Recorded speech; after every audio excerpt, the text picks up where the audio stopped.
ایک محبوب لڑکی کی اپنے عاشق لڑکے سے گفتگو۔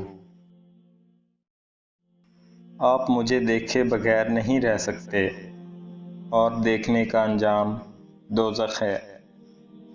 آپ اتنے خود غرض کیسے ہو سکتے ہیں؟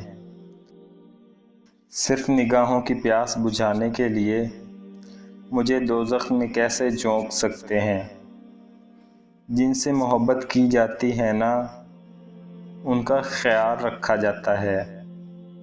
آپ کو مجھ سے محبت ہے تو میری پرواہ کریں، میری آخرت کی فکر کریں، مجھے عذاب قبر سے بچا لیں، مجھے عذاب جہنم سے بچا لیں۔